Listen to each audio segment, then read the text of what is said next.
And still on that, Ukrainian forces are pushing on with their major cross-border incursion into Russia's Kursk region for a second week. They claim to have taken more ground, captured more Russian prisoners, and attacked Russian air bases with their drones. Our next story explores why Moscow is finding it difficult to repel the Ukrainian advances.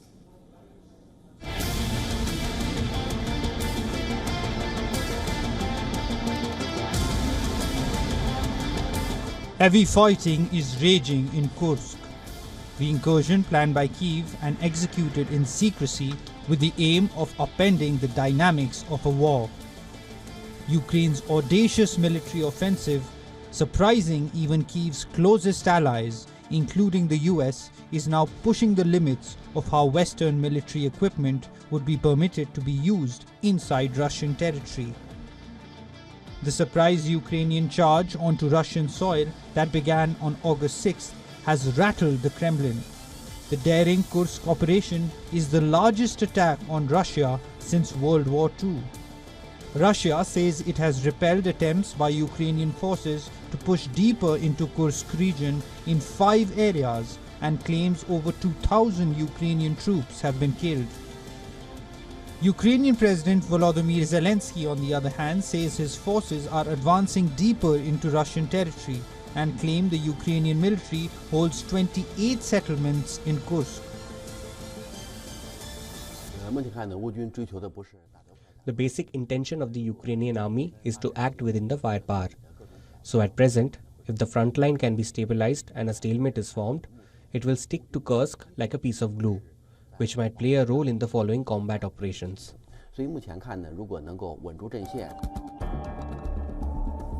Ukraine is also rapidly building fortifications on borders with Kursk region in the expectation of a Russian counterattack. Ukrainian troops claim they have taken more than 100 Russian soldiers prisoners. Ukrainian trucks were seen carrying blindfolded men in Russian uniform from the border. Images like these are sending shockwaves across Russia.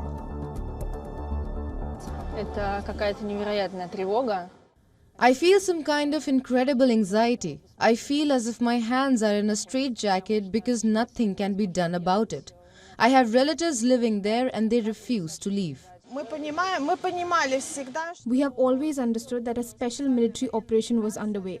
But it's war, not just a military operation. And now this is happening right next door to us.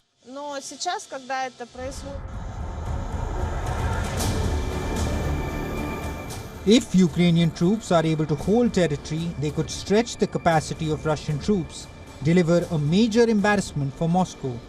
Given the possibility of Western support for Kyiv waning in the coming months, not least if the US elections return former US President Donald Trump to power, the raid into Kursk gives Ukraine a bit more leverage for any future peace talks. Bureau Report, WION World is One.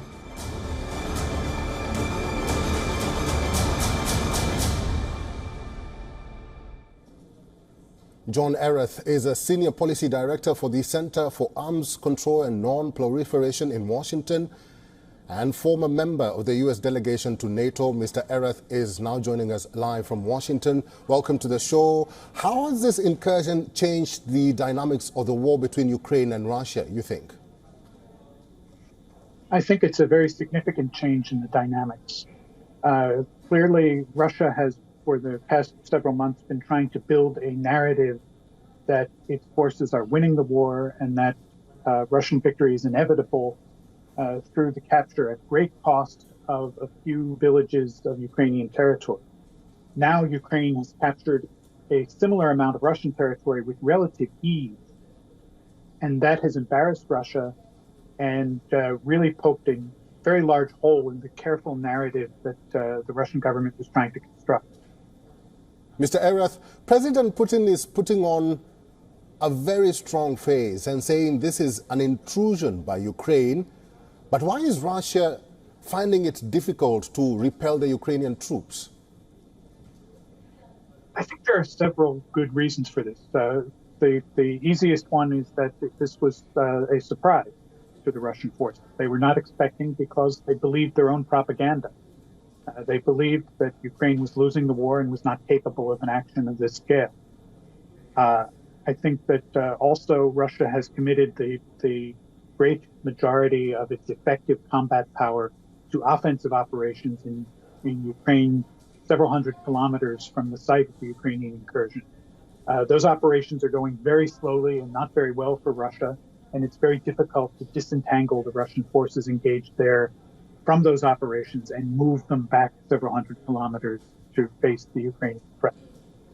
Mr. Erath, there are so many questions surrounding Kursk region.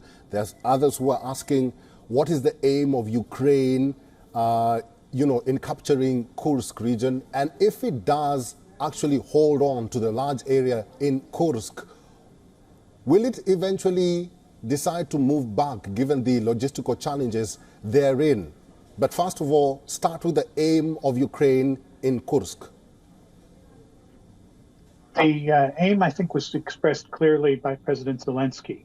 The Kursk region is used as a base for many of the strikes that are happening against Ukrainian cities and populations.